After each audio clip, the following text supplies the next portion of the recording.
This isn't a story about a soldier. It's about a hero who swam through hell. The date was September 5th, 1942. The location, the Iron Bottom Sound off the coast of Guadalcanal. According to declassified action reports from the U.S. Naval History and Heritage Command, the USS Gregory, a high-speed transport ship, was operating in total darkness when it was suddenly illuminated by the searchlights of 3 Japanese destroyers, the Udachi, Hatsuyuki, and Murakumo. The Gregory was outgunned and outmatched. In less than 3 minutes, the ship was a shattered, burning ruin, sinking into the pitch-black depths of the South Pacific. Among the survivors was a 22-year-old from Foreman, Arkansas, named Charles Jackson French. In 1942, the United States Navy was a strictly segregated institution. Despite his strength and skill, French was a mess attendant second class. His job was to serve food and clean quarters for white officers. He was not permitted to train for combat, nor was he expected to lead. But when the Gregory went down, the Pacific Ocean didn't care about naval regulations. As the ship slipped beneath the waves, a small group of wounded sailors clung to a single life raft. They were surrounded by a sea of burning oil, the constant threat of Japanese machine gun fire, and the silent shadows of the sharks that infested those waters. Ensign Robert Adrian, the ship's gunnery officer, lay on that raft, drifting toward a Japanese-held shore where execution was a certainty. It was in this moment of total despair that Charles Jackson French made a decision that defies biological limits. He stripped off his clothes to reduce drag, grabbed a heavy manila rope, and tied it around his waist.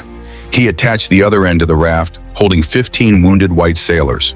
According to the oral history collection of the Naval Institute, when his shipmates told him he was swimming to certain death by sharks, French replied with a quiet, chilling resolve, "I'm more afraid of the Japs than I am of the sharks.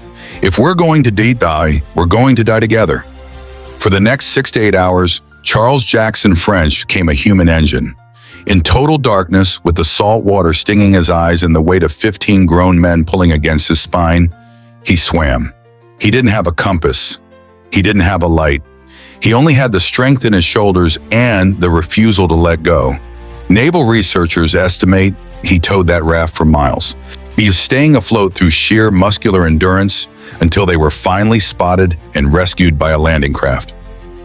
When the story reached the shores of America, the black press hailed him. The Chicago Defender ran headlines calling him a human tugboat. NBC Radio featured his story. He was a sensation for a moment. In 1943, he became the first black swimmer to receive the Navy and Marine Corps Medal for his heroism. But here is where the research reveals the bitter truth of the era. Despite saving 15 white lives through a feat of strength that most Olympic athletes couldn't replicate, French was never awarded the Silver Star or the Medal of Honor, medals frequently given to others for far less. After the war, the human tugboat was slowly erased. He returned to an America that still forced him to the back of the bus. He suffered from what we now recognize as PTSD, though at the time it was simply ignored. He died in 1956 at the age of 43, his name largely missing from the official histories of the greatest generation. As the historian and activist Dr. Carter G. Woodson once said, "If a race has no history, if it has no worthwhile tradition, it becomes a negligible factor in the thought of the world." For decades, the system tried to make Charles Jackson French a negligible factor, but his story refused to stay buried.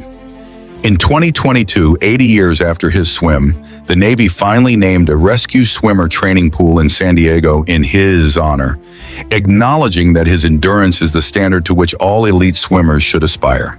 Charles Jackson French proved that valor isn't about your rank or the color of your uniform.